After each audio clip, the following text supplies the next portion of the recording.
Hello,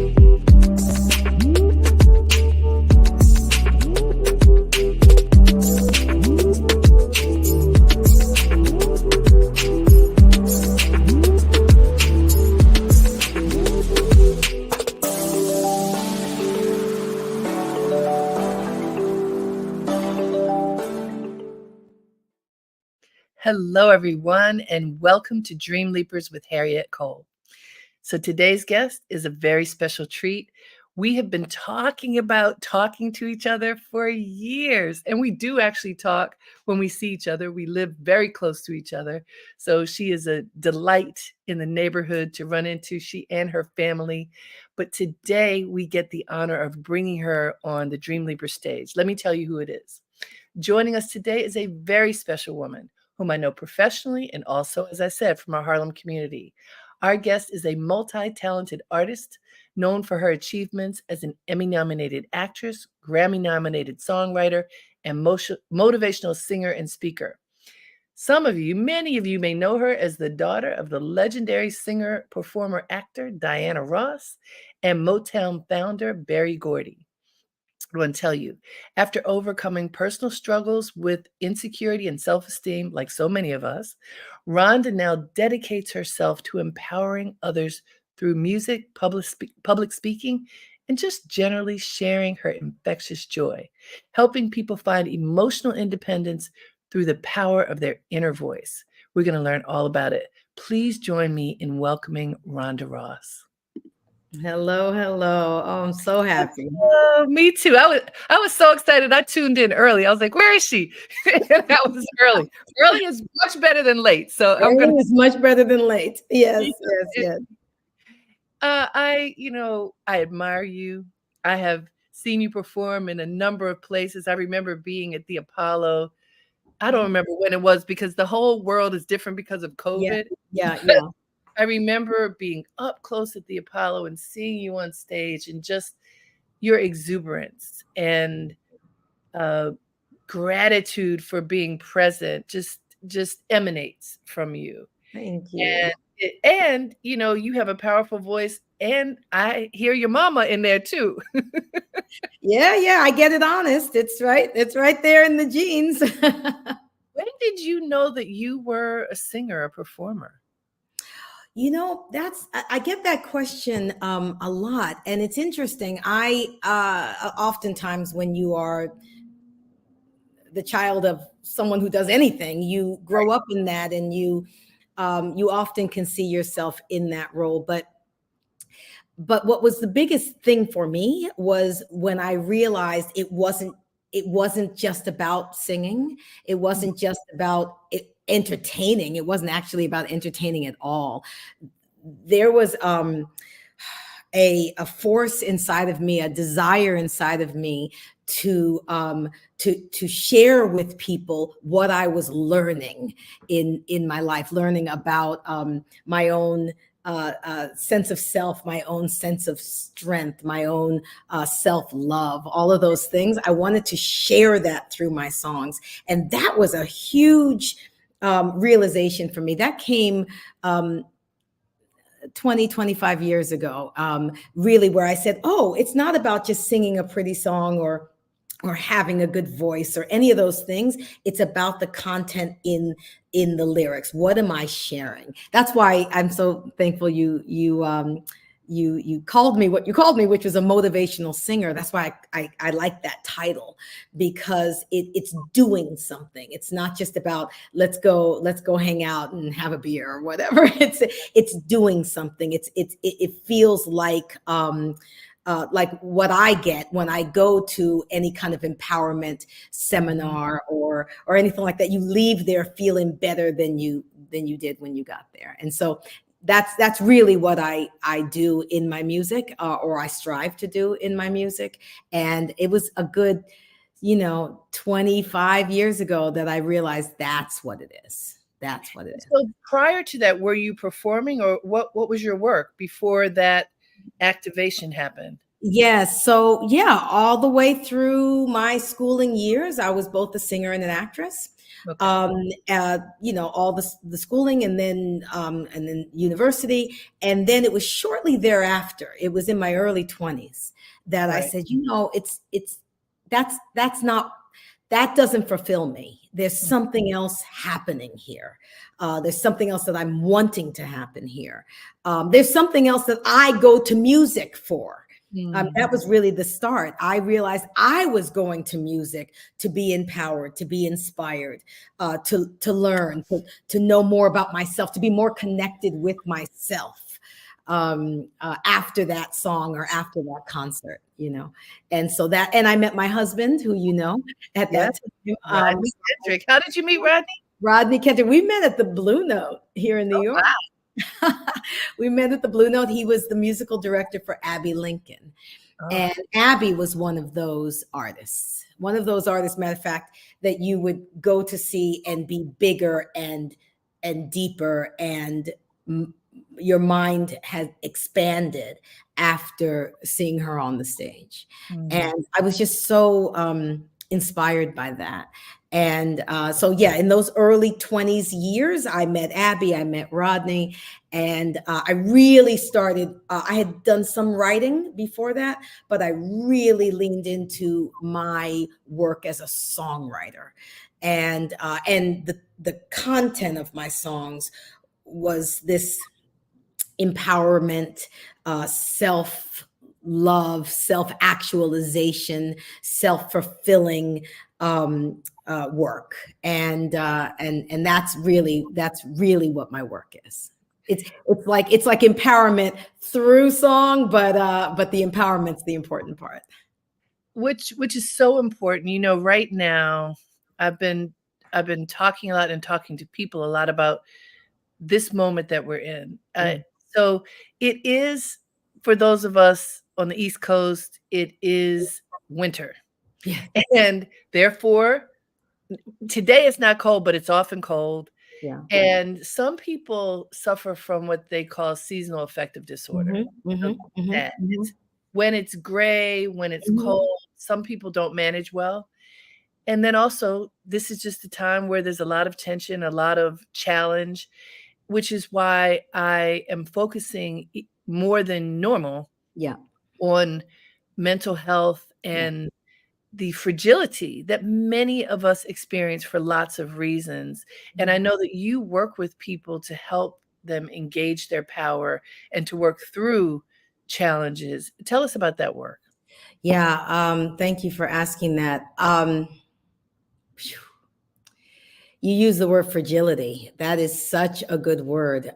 So many of us, and I was one of them, are walking through life fragile, right? Vulnerable, feeling like anything that can happen can throw us off, can debilitate us, can infuriate us, can shame us, and any of those things. And so we want to feel safe, right? We want to feel somehow not impacted by that. But how do you do it? And so many of us are out here trying to change all the things, change that cab driver, change that law, change all the things. And I believe in change, and I believe in making a change in your community. But when you're making that change or trying to make that change from this place of trauma, of fragility, of what I call thoughtiosis, where your thoughts are just kind of ping-ponging and you don't even know which way is up.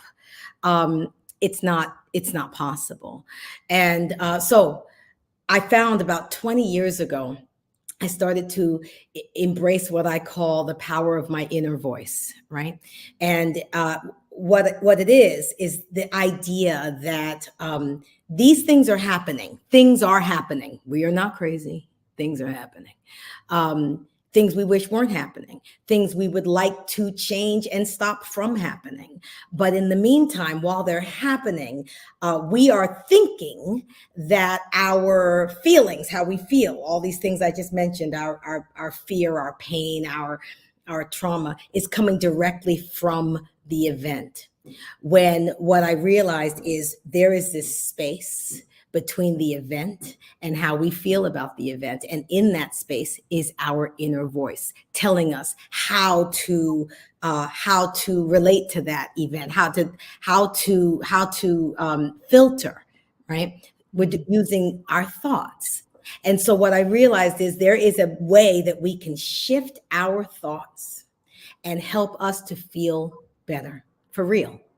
And when we shift those thoughts, we get a clarity of mind. We get the ability to then make a plan to change the things we need that we want to change. But the feeling better, the feeling clearer, the feeling less fragile, the feeling less vulnerable, the feeling less like anything and everything everyone else does can just crumble me inside, you know? So that's the work that I've really been doing for 20 years. And I put together. How do you do that, Rhonda? What are some of the things that you do for people? Yeah, well, thank you. Through workshops, retreats, one-on-one, all kinds of things, I work with people so that they can, first of all, recognize what they are feeling. We are in a culture right now that we push past the feeling, right? We're so busy running to that next whatever, right? Our jobs, our this, our having all the responsibilities, we have all the things. We're tired, we're guzzling coffee, we're stressed out, we're guzzling wine, whatever the thing is, right? We're just kind of pushing past the feelings. So the first thing is to feel those feelings, feel them, acknowledge them.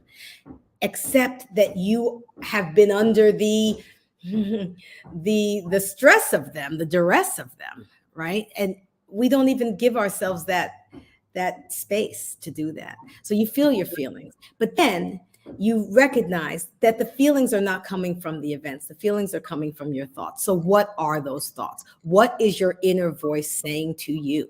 What is it saying to you on the regular? What is it saying to you subconsciously and quietly? Right? What is it saying to you? And so we do that work, detangle those thoughts, look at them for real. And then we have the ability, because we're the thinker of our thoughts, we have the ability to shift those thoughts and change them to what I like to call an INT, an intentionally nourishing thought, a thought that helps you feel better, right? And there's different ways to do that we talk about in my workshops, etc.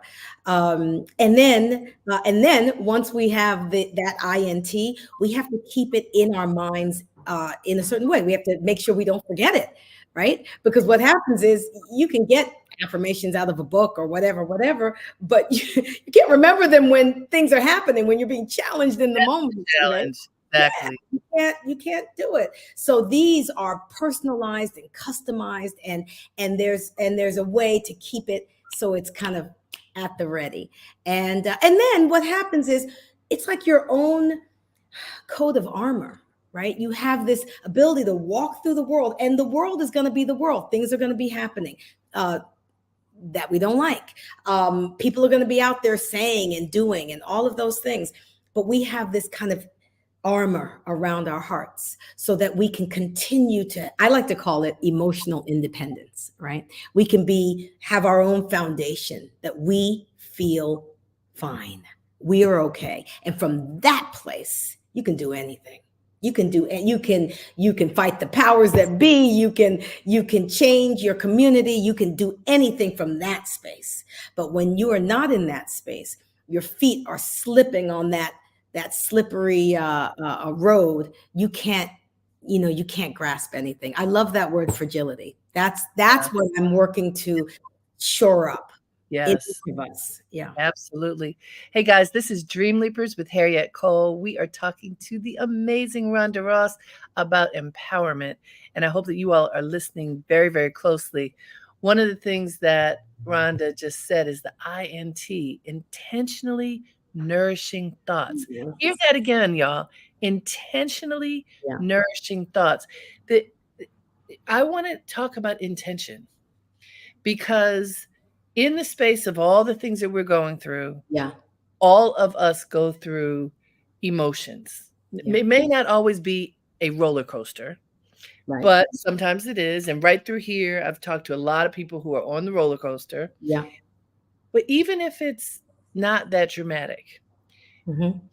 living day to day, going through whatever it is that we're experiencing, many people are, it's almost autopilot. You wake up and it's autopilot. Yeah.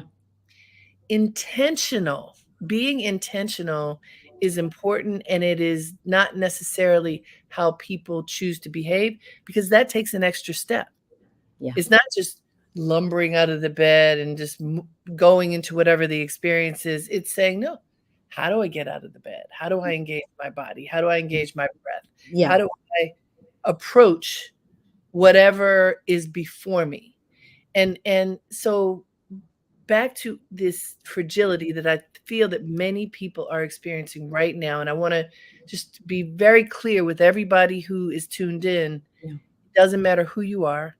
It doesn't matter how accomplished you are Yeah. or not. We all have moments when we feel vulnerable, when we feel fragile, when imposter syndrome, when we feel less than. Doesn't matter how much you've done. There are moments when you go, I haven't done anything. I don't know what's my value. Yeah. And I want you to tell us about how music can impact and buoy us up and strengthen that fragility. How can music have a role in healing us from the inside out? Whoo, you said a mouthful. That's I mean, you ain't said nothing but a word, Harriette. Okay. I have so much to say about everything you just shared. I will talk about music, but before I do that, I want to talk about how you started with intention and autopilot. And there were so many things, and the roller coaster. And you said that it's not necessarily a roller coaster. It's not necessarily dynamic. I would beg to differ, quite frankly. I would say that it is probably more of a roller coaster than we acknowledge, even to ourselves. I would say that when you can get yourself present, really present with what you are feeling, those feelings really do fluctuate. And it has nothing to do with the facts and the events in your life, meaning how accomplished you might be, how good your life might look to the outside world, or even to yourself. Your feelings are still moving in that space. You can feel empowered one second and shaky the next, because it's all different subject matters, right? I mean, you can think about your child and feel good, and then think about what you got to do tomorrow and feel scared, and then think about a good friend of yours and feel angry, or feel think about a cousin and feel whatever, or look at your kitchen counter and feel overwhelmed, or whatever the thing is. So I do think those feelings are moving, and I think being present to and intentional about paying attention to those feelings is really, I don't call it the crucial first step, because the crucial first step is knowing that it's your thoughts. But right after that is accepting your feelings, accepting them. And I do think most people, we do go through as autopilot, but I don't think it's because it's easier. And I don't think it's because it's better. I think it's because it's what we know. I think it's because I actually think, Harriette, because nobody's taught us about thoughts. There you go. No one's, I was thinking, like, this is a little bit of an aside, but we breathe, right? We've been breathing literally since the moment we got on this planet, right? Came out and got on this planet. We've been breathing, but no one taught us how to breathe. And so what if you found out that the way you've been breathing is not necessarily the most beneficial way to breathe? What if you found out that other people some people know how to breathe differently. And because of that, they are getting benefits that you're not getting. But you don't know because we never talk about how to breathe. There's nothing more important than what you just said. And as a meditator for many years, I have been taught breathing. Yes. One of the things that I do with my clients all the time, Rhonda, is to teach how to engage the breath for shifting energy, for getting back in touch with your inner power, for cleansing yourself of whatever the moment has brought upon you, or that you have brought upon yourself. And you are absolutely right that most of us do not engage our breath in ways that are conscious or intentional and that serve us in the moment. Absolutely. That's a really important point. And not only are we not doing it, we don't know that we could be doing it. Yeah, we don't know. And then when we see other people benefiting in whatever way, we don't know that they're doing something with their breath. We're thinking we all breathe, ain't no thing about breathing. So I make the same wager about thoughts. I have my thoughts. I'm the only one who can hear them, right? I have no idea what's happening in your inner voice, Harriette, or that person's inner voice, or that person's inner voice. I have no way to know. Now, when things happen, I'm having a reaction to them, but I don't know that it is my thoughts that are triggering that reaction and triggering those feelings. If I don't go and learn about that, I take it for granted that I know how to think, or I know how to manage my thoughts, because I haven't paid enough attention, right? So that's all to say, we are on autopilot, most of us. But it's not because it's better, and it's not because it's easier. I wager, I think it is definitely not easier. It's because we don't know that we're not supposed to be, and we don't know that there's another way, right? And so what I do is I show people that there is another way to manage your thoughts, manage your inner voice. I like to call it tuning your inner voice, so that it benefits you, so that it bolsters you, so that it empowers you, so that it soothes you, so that it comforts you, so that it loves you, right? And so all these events can still be happening. All the things are still happening, but we don't have to be so fragile.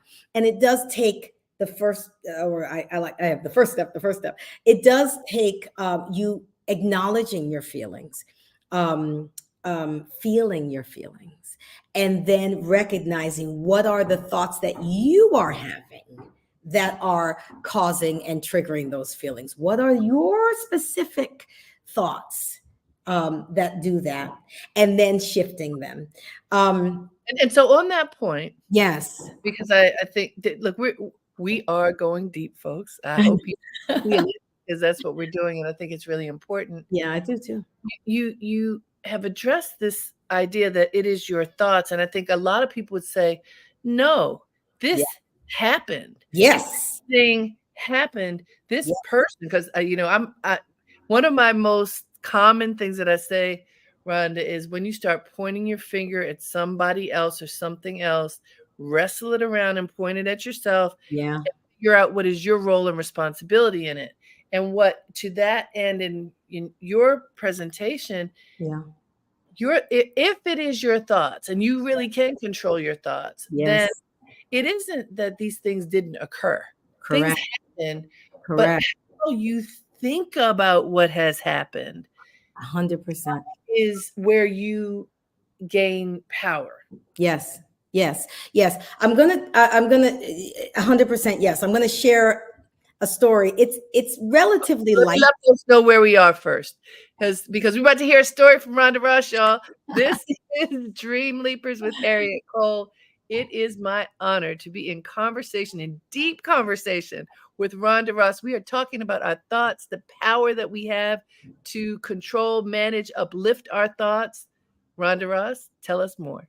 and I'm going through several stories in my head. All right. I might share two stories. Please.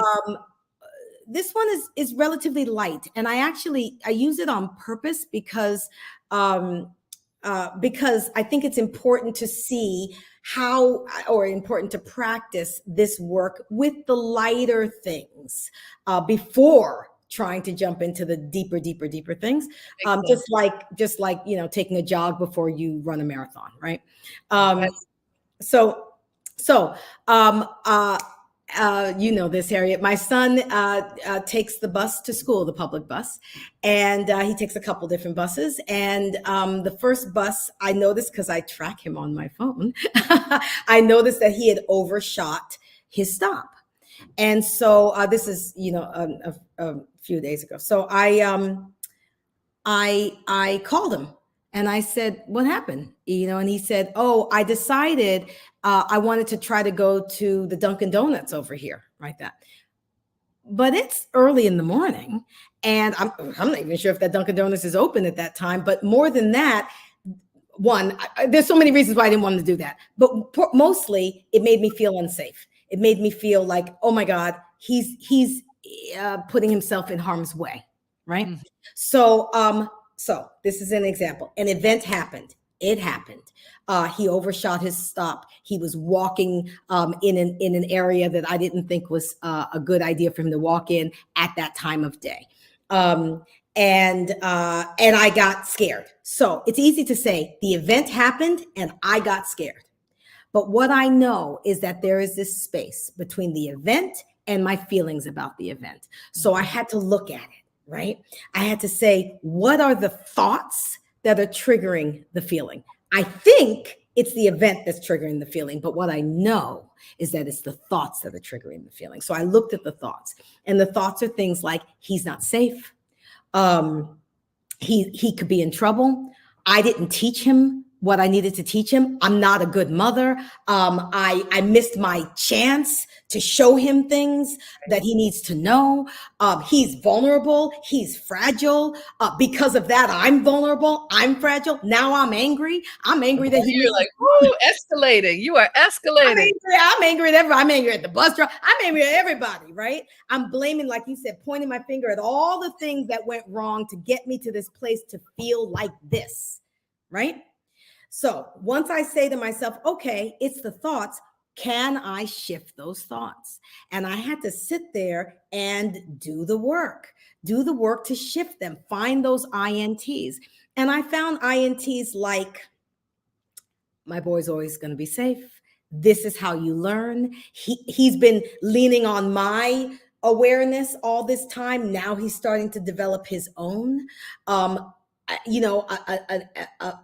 A decision like this can show him, oh, maybe I don't need to be out here on this street at this time of day, or whatever the thing is. Like all of these different things. He's smart. He will always figure it out.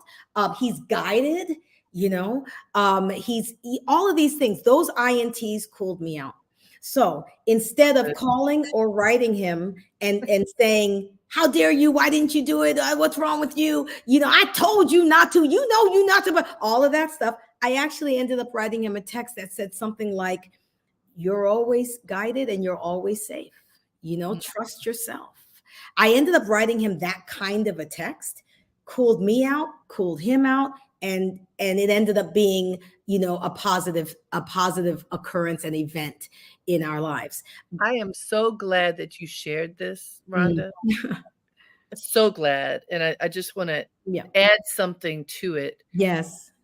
Because the power of having control over your thoughts and making a choice as to how you process them before acting can be empowering. Yeah. And it can also be disempowering depending upon what you do. So like what you just described, there's so many things. You are a mother. How do you all you want to do for your child is to protect your child. And you could think that the right thing is to shout and scream through the text or call and every fear that you have, share every fear. That's right. Of course, would not be helpful to that child in the moment in wherever that location is. But I have witnessed, and I'm sure you have too, and I'll just use an example. I've witnessed a mother who was afraid for her child's safety, Yeah. scream and holler, and even slap Yeah, sure. a child because she's worried about his safety. Yes. And what we know is that too many slaps turn into slaps that child is going to Yeah. put upon someone else, put upon himself because of the self-doubt that occurs, Yes. how he becomes, how disabled Yes. your child or whoever it is, but we're talking about children now, can become when Yeah. someone who is in leadership and authority comes in, mom comes in and swats him down. Yeah. And so I love that example. Yeah. And we can extrapolate that example for people who are bosses, people who are Yes. neighbors, anybody over whom you have influence. If you exert that kind of intense emotion on them, it has an impact. Yeah. Yeah. And also, when you are taking action from a place that is not clear-minded, right? I mean, it's, to me, that action is never going to be what you hoped it would be. We always have to come from a place of clear-mindedness, right? And then you make the plan. Then you make the plan of action of whatever it's going to be.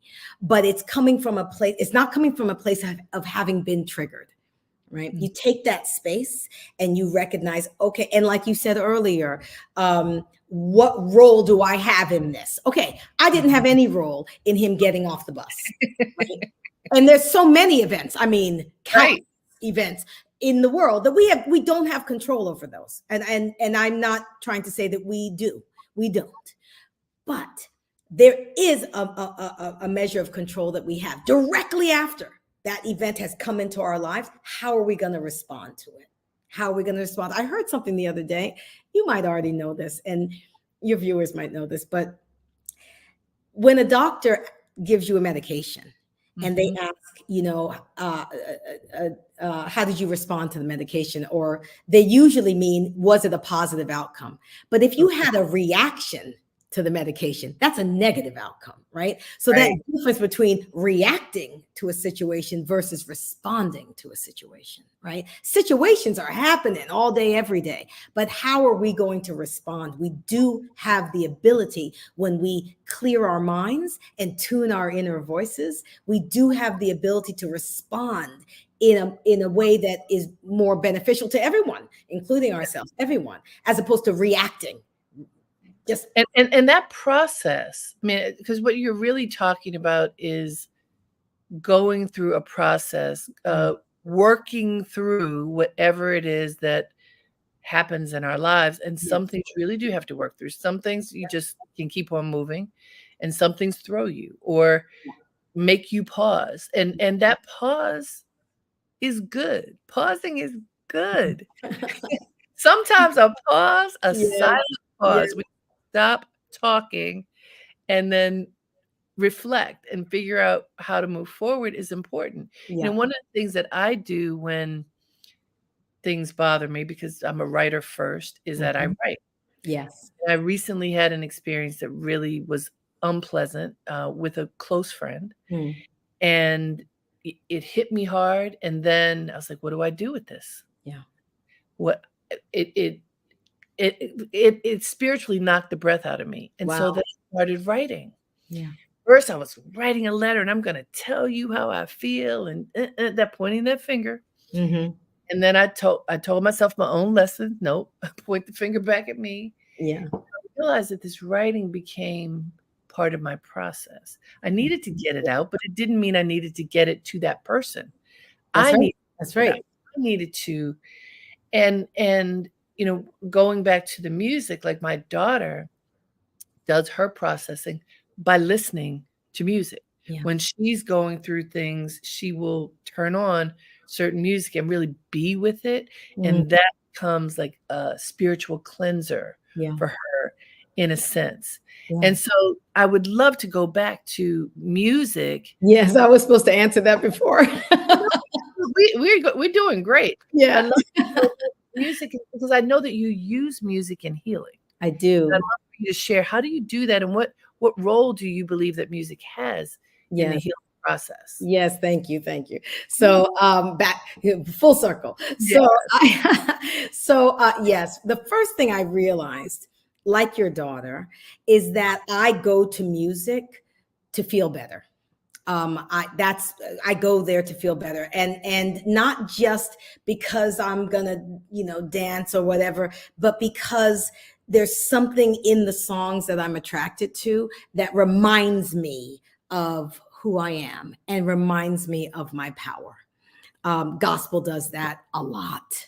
Abby Lincoln, as I mentioned, does that a lot. A lot of my mother's songs, the songs she chooses and has chosen for her entire career, do that also. This idea of reminding me of my power.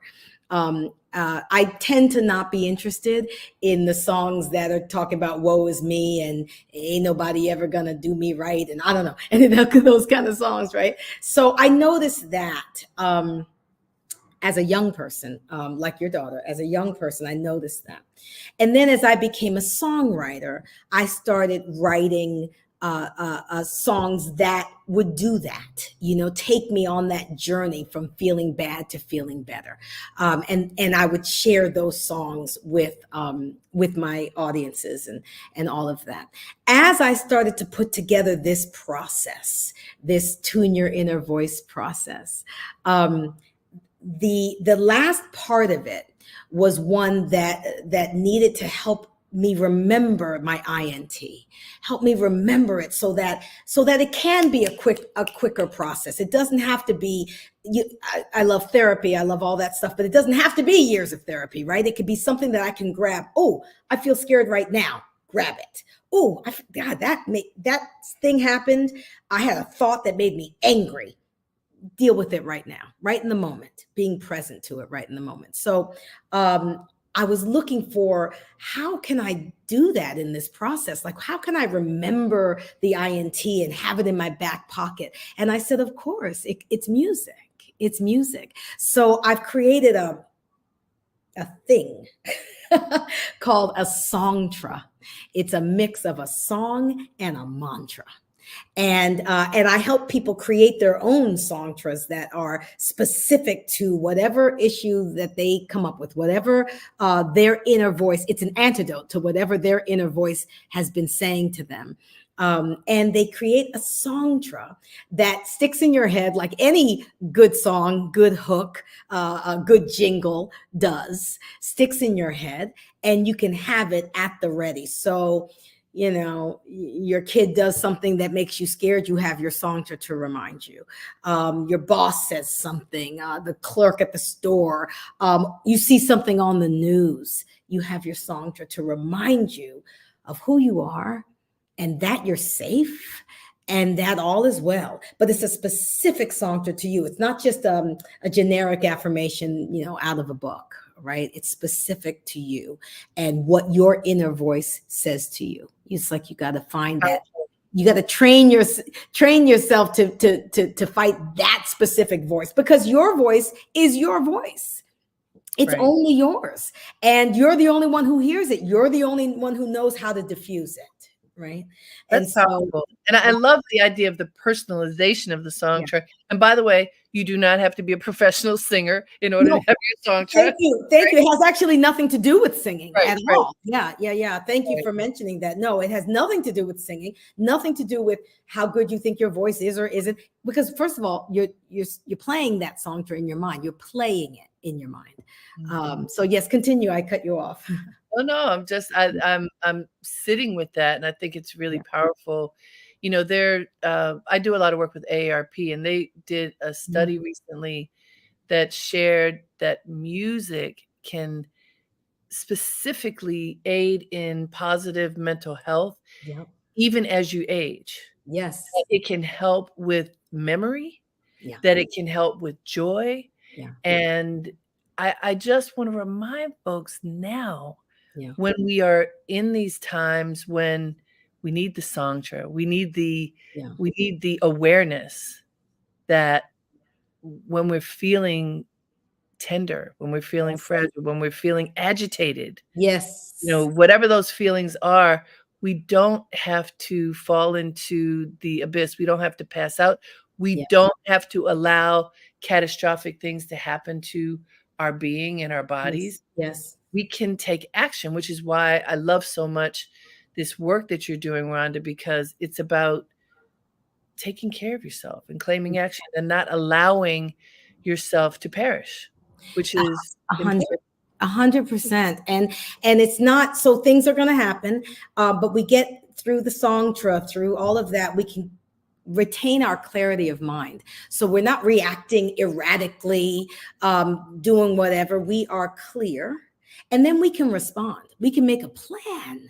We can make a plan of what is the best way to move forward with this, right? And What is the best that way is to move forward? empowering. Yes, it is. That is empowering. Yes, it I wanna is. remind folks, this is Dream Leapers with Harriette Cole. We are talking with Rhonda Ross about empowerment, about claiming our power and really honoring it and nurturing it. Yes, And I hope that you all are listening very closely as we do this. So, Rhonda, in these few minutes that we have left, there is something that I want to talk about that is more outside, but something we love. Yes. We have seen you on stage with your mom. You have opened on stage all around the country and maybe even beyond for Diana Ross. Yeah. I understand that she's your mother. And I also understand, wow, that's Yeah. a lot. I know you're an incredible performer, Thank and opening for her is Yeah. a lot. So tell us about that process Yes. of getting yourself right to and getting yourself to a place where you feel confident enough to go out on that stage and open for thousands of people for this international icon. Thank you. Let's see where to start with that. Um, um, wow. I learned early that there is only one Diana Ross. Yes. And anyone trying to copy her is going to get her feelings hurt. So what I've had to do, and this process that we've been talking about for this whole time has really helped me to do it, which was to figure out, what are all the feelings? Am I scared? Am I embarrassed? Am I insecure? Like, what are the feelings? What are the thoughts? And how can I diffuse those thoughts so that I can find, so that I can really find my own? What is me? Who am I? This inner voice that I have, when it's tuned, when it's in tune, it will allow me to really know who I am, what my gifts are, how I need to show up in the world, what I bring to the table, right? So I'm no longer in any way, overtly or secretly or any of it, trying to compete with that light. Very important. Is my mother, right? Not, in no way. But I also know there's only one Diana Ross. There's only one Rhonda Ross. Hello. Yeah. So there's only one of each of us, and we were brought here to do what we were brought here to do, and we have the ability to do it. So what is it? What is it?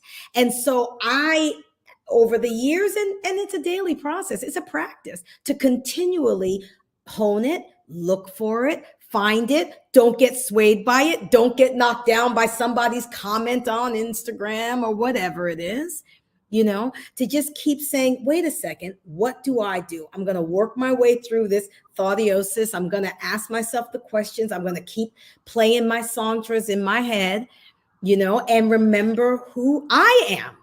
And I get to love and adore and honor who she is and who everyone else, my sister, my brothers, my friends, all the people who are out here shining, they get to shine. And I don't have to in any way diminish their shine, but I get to shine too. Mm-hmm. Right? So that is, that's how I do it. Is that, just for context, is that after years of work? Because, I mean, you have your mom, Yeah. You have your dad. I mean, look, they are your parents and they are icons for the whole Yes. world. Yes. Not just in, you know, LA, New York, I'm with it. I'm with it. forever. Yeah. And you have your sister, Yes. Tracy Ross, who is Yes. outsized celebrity. Yes. Your other siblings who are doing great work. I mean, there's a lot of competition for airspace. For airspace. Just Well, in yeah. your family. So, but in answer to your question, Mhm. I put the process together that Mhm. helps me. I put that together over years. That was years. That was 20 some odd years Yeah. of me stumbling and falling and going into darkness and feeling like I had to compete and feeling like I couldn't compete and all of the things, right? When I started putting this together, my sister and I, career-wise, were in the same place. And then Mhm. she started to, and I was Yeah. like, what is happening? And so Wait yeah, a minute. Wait a minute. I had to work that out in myself. I had to work that out. And so there were definitely many, many, many, many, many years of working that out. But once I found what it was, like, oh, this is the process. Oh, this is what I do when I'm triggered. Oh, this is what I do when I feel insecure, overwhelmed, when I feel skipped over, when I feel lost, when I feel like I'm not being seen, when I feel all of those things. This is what I can do. Let me just say this: when I'm feeling fragile, this Yeah. is what I can do to shore myself up. And I can do it quickly. I don't need to take 20 years to do it. I don't want to keep having to do it for 20 years. I Right. did. The work is there. Now I just do the process. And it's quick, and I can do it in the moment, and I can feel better for real right in the moment. Right in the moment. Powerful. So that is what I do. And if I can just add, Yes. it is because I feel more stable. It's an honor beyond honors, and it is such a blessing to have those moments with my mother on that stage. Mhm.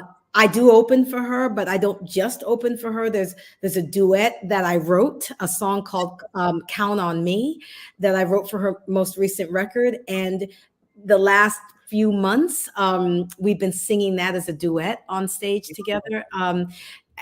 There's just it's just, and then we travel together, and I'm able to be with her, and it's been really beyond a blessing. And I don't take it for granted, and I treasure the moments, because we can't take any of that for granted, right?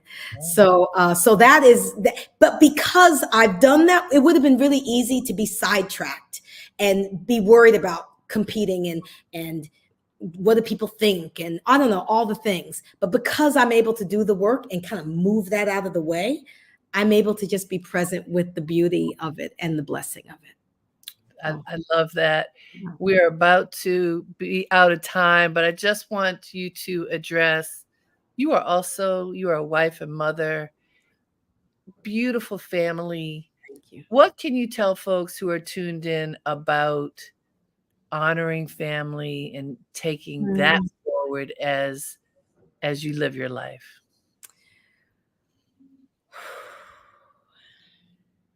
Gosh, I know we don't have a lot of time, so you see, I talk a lot. I got a lot to say. Go Um, for it. I think we are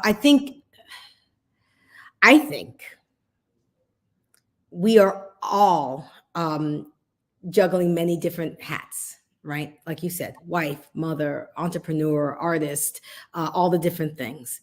And it's really important. It's really common, I want to say, that we can lose ourselves in that because we're trying to honor family by giving up of all of ourselves to our different hats, right? To my hat as a wife and my hat as a mother and whatever. What I would say is the way to honor your family and your loved ones, the best way is to make sure you are honoring and taking care of yourself. I know people use that analogy about the air mask and all of that on the plane. I get it theoretically, but if I'm on the plane with my son and the air mask come down, I'm putting it on him. So I'm just saying. But the analogy that works for me is this idea of if we are on a slippery hill, a mountainside, and my loved one, my husband, my son is losing their footing. The most important thing that I can do is make sure my footing is stable, right? Make sure I'm grounded. Make sure I'm emotionally independent. Make sure I'm not reacting erratically, but I'm being present and I have clarity of mind and the ability to be stable.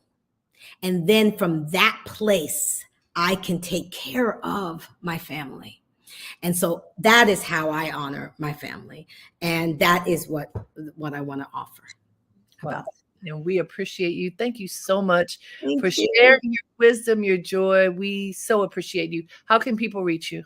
Oh, thank you. Oh, I'm so glad. Okay. People can reach me at rhondaross.net. But for your viewers and listeners, I am offering my mini course called The Crucial First Step. Are you in a bad mood?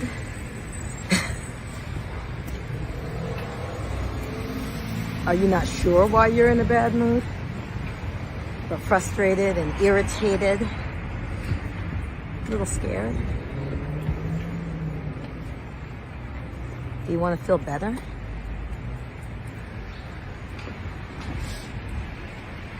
I created a 5-step process that helps me feel better when I am in a bad mood. That will help people to get familiar with that inner voice of theirs. And I'm offering it for free. And it is on rhondaross.net. Gosh, I'm so glad I didn't forget Thank to say you. that. The crucial first step. Crucial first step mini course. People can go there and access that course from there. rhondaross.net. Thank you. Thank you so much for being with us. We so appreciate you. Oh, thank you. I'm so happy we could do this. Oh my goodness. And thank you to all of you for joining us here on Dream Leapers with Harriette Cole. Until next time, have a great day and make it count.